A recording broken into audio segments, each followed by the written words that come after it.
CM DK ಭಾಷಣ ಮಾಡೋ ಸಂದರ್ಭದಲ್ಲಿ ಡಿ ಬಾಸ್ ಘೋಷಣೆಗಳು ಕೇಳಿ ಬಂದಿದೆ. ದರ್ಶನ್ ಅಭಿಮಾನಿಗಳ ಮೇಲೆ ಸಿಎಂ ಡಿಕೆಶಿ ಗರಂ ಆಗಿದ್ದಾರೆ. ನನಗೆ ನಿಮ್ಮ ಭಾವನೆ ಅರ್ಥ ಆಗಿದೆ. ಎಲ್ಲ ಹೇಳೋದಕ್ಕಾಗಲ್ಲ, ಪಬ್ಲಿಕ್ ಆಗಿ ಎಲ್ಲಾನು ಹೇಳೋದಕ್ಕಾಗಲ್ಲ, ಸುಮ್ಮನಿರಿ ಅಂತ ಸಿಎಂ ಹೇಳಿದ್ದಾರೆ. ದರ್ಶನ್ರ ಅಭಿಮಾನಿಗಳು ಸುಮ್ಮನಾಗದಿದ್ದಕ್ಕೆ ಡಿಕೆ ಗರಂ ಆಗಿದ್ದಾರೆ. ನೀವು ಹೀಗೆ ಮಾಡಿ ಹಾಳು ಮಾಡ್ಕೊಳ್ತಾ ಇದ್ದೀರಿ ಅಂತ ಡಿಕೆಶಿ ಮತ್ತೆ ಹೇಳಿದ್ದಾರೆ. ಸಿಟ್ಟಾಗಿ ಭಾಷಣವನ್ನೇ ನಿಲ್ಲಿಸಿದ್ರು CM DK Shivakumar. D boss ಕಟ್ಕೊಂಡೇ ಹೋಗಿ ಅಂತ ಡಿಕೆಶಿ ಗರಂ ಆಗಿ ಮಾತಾಡಿದ್ದಾರೆ. ಮುಖ್ಯಮಂತ್ರಿಗಳು ರಾಮನಗರದಲ್ಲಿ ಕರಗ ಕಾರ್ಯಕ್ರಮದಲ್ಲಿ ಮಾತಾಡಬೇಕಾದ್ರೆ ನಡೆದಿರೋ ಘಟನೆ ಇದು.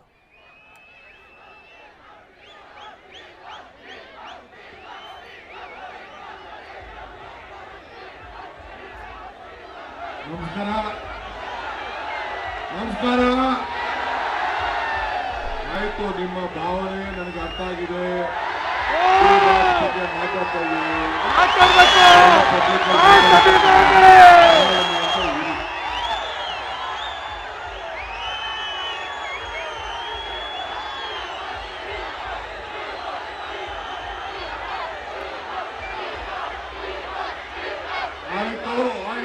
ಆಯ್ತು ಸುಮ್ಮನೆ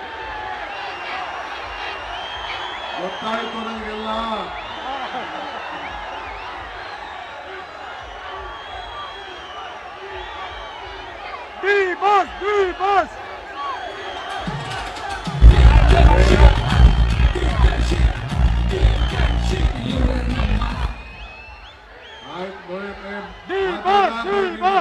ಹೇಳ್ತಾ ಇದ್ದೀರಾ? ಕಾರ್ಯಕ್ರಮ ನಡಿಬೇಕಾ ಬೇಡವಾ? ಸುಮ್ಮನೆ ಒಂದ್ಸತಿ ಹೇಳಿದ್ರೆ ಅರ್ಥ ಆಯ್ತು. ಈ ತರ ಮಾಡಿ ಹಾಳು ಮಾಡ್ಕೊತಾ ಇದ್ದೀರ ನೀವು. ಸ್ವಲ್ಪ ಸುಮ್ಮನೆ. ಬೋಲೋ ಭಾರತ್ ಮಾತಾ ಕಿ, ತಾಯಿ ಚಾಮುಂಡೇಶ್ವರಿಗೆ, ರಾಮನಗರದ ಕರಗ ಮಹೋತ್ಸವಕ್ಕೆ ಬಂಧುಗಳೇ.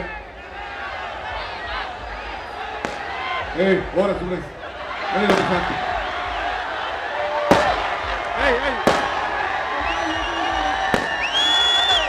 ಈ ಭಾಷೆ ಕಟ್ಕೊಂಡು ಅವರು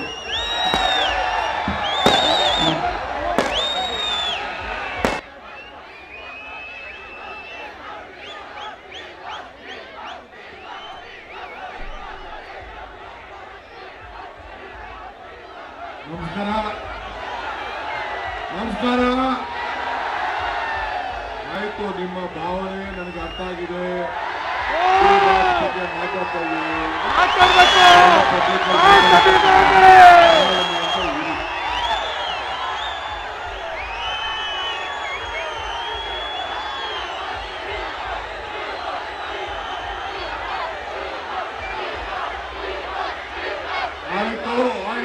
ಆಯ್ತು ಸುಮ್ಮನೆ ಗೊತ್ತಾಯ್ತು ನನಗೆಲ್ಲ.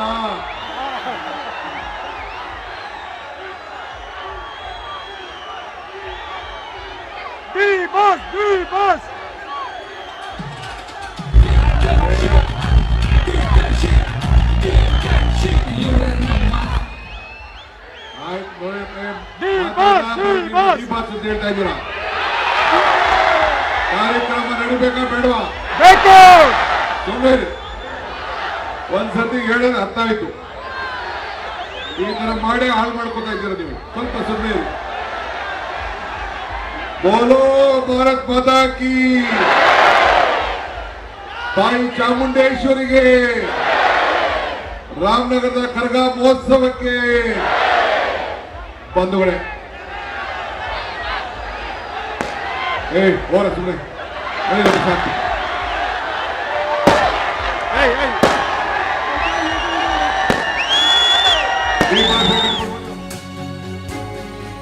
ಕೆಲ ನಿಮಿಷಗಳ ಬಳಿಕ ಮತ್ತೆ ಭಾಷಣ ಆರಂಭಿಸಿದ್ದಾರೆ ಸಿಎಂ ಡಿಕೆ.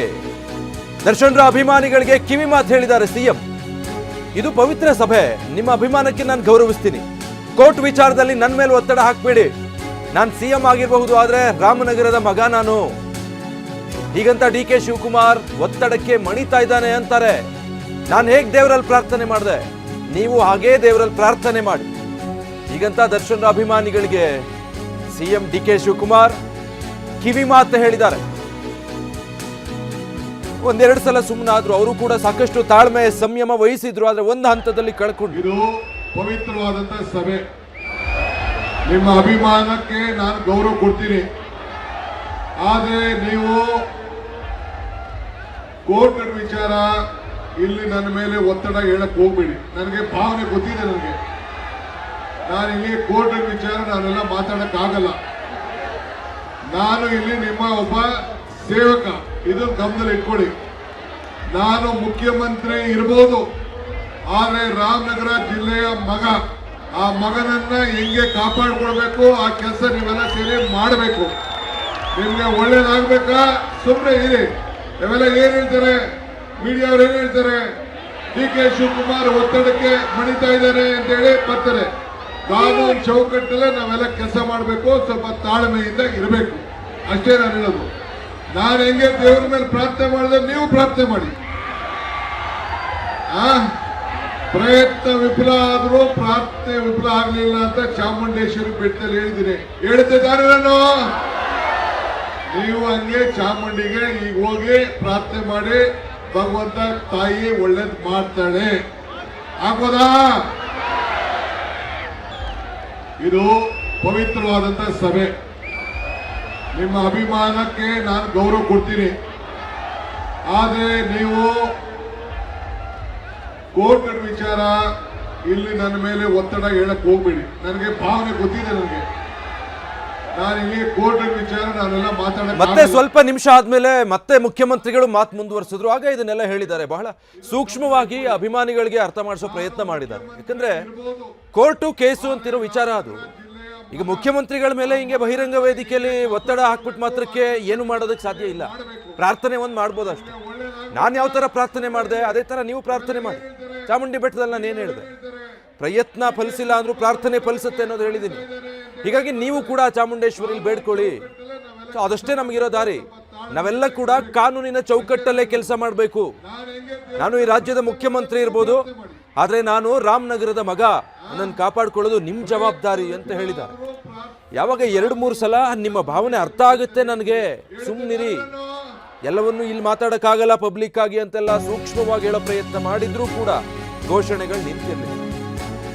ಇನ್ನು ಭಾಷಣದ ವೇಳೆ ಪಟಾಕಿ ಸಿಡಿಸಿದ್ದಕ್ಕೂ ಸಿಎಂ ಗರಂ ಆಗಿದ್ದಾರೆ. ಸಂತೋಷದಿಂದ ಈ ಕಾರ್ಯಕ್ರಮಕ್ಕೆ ಬಂದಿದ್ದೀನಿ, ಪಟಾಕಿ ಸಿಡಿಸಿದ್ದಕ್ಕೆ ಶಾಸಕ ಇಕ್ಬಾಲ್ ಮೇಲೆ ಗರಂ ಆಗಿದ್ದಾರೆ. ಪಟಾಕಿ ಮೇಲೆ ನೀರು ಹಾಕು ಅಂತ ಹೇಳಿದ್ದಾರೆ ಸಿಎಂ. ಪಟಾಕಿ ಸದ್ದಿಗೆ ಭಾಷಣ ನಿಲ್ಲಿಸಿದ್ದಾರೆ DK ಶಿವಕುಮಾರ್. ಮತ್ತು ಒಂದು ಕಿರಿಕಿರಿ ಆಗಿದೆ ಅವ್ರಿಗೆ. ಇದು ಒಂದು ಕಡೆ ಇಷ್ಟೊತ್ತು ನೀವು ನೋಡಿದ್ದು. ಆಮೇಲೆ ಭಾಷಣ ಮಾಡ್ತಿದ್ದಾರೆ. ಭಾಷಣ ಮಾಡ್ಬೇಕಾದ್ರೆ ಪಟಾಕಿಗಳು ಸಿಡಿಸಿರೋದು ಅವ್ರಿಗೆ ಕಿರಿಕಿರಿ ತಂದಿದೆ. ನಾನು ಪಟಾಕಿ ಹೊಡೆದು ಯಾಕೆ ಹಾಳು ಮಾಡ್ತಾ ಇದ್ದಾರೆ?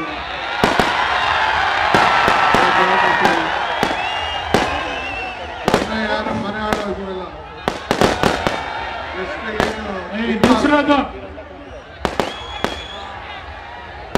ನೀರು ಇರೋದಕ್ಕೆ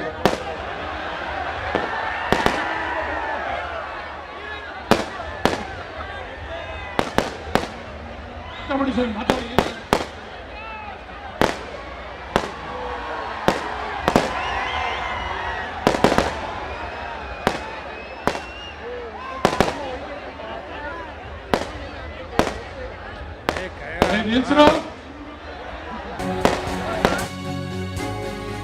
ಇನ್ನು ಸಿಎಂ DK ಶಿವಕುಮಾರ್ ನನ್ನ ಮಂತ್ರಿ ಮಾಡಿದ್ದಾರೆ, ಸಾಯೋವರೆಗೂ ಅವರು ಋಣ ತೀರ್ಸೋದಕ್ಕಾಗಲ್ಲ.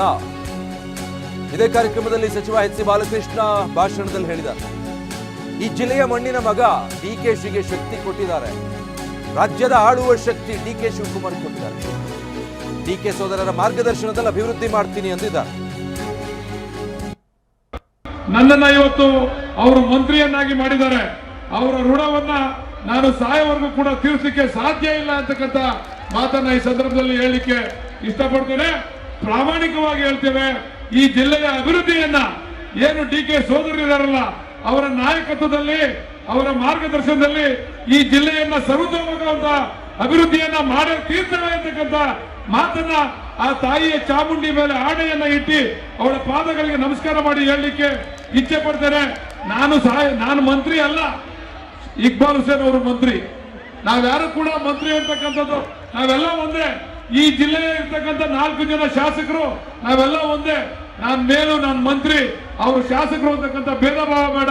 ನಾವೆಲ್ಲ ಅಣ್ತಂದಿರಂತೆ ಈ ಜಿಲ್ಲೆಯ ಅಭಿವೃದ್ಧಿಯನ್ನ ಪಣ ತೊಟ್ಟು ಮಾಡ್ತೇವೆ ಅಂತಕ್ಕಂಥ ಮಾತನ್ನ ಈ ಸಂದರ್ಭದಲ್ಲಿ ಹೇಳ್ತಾ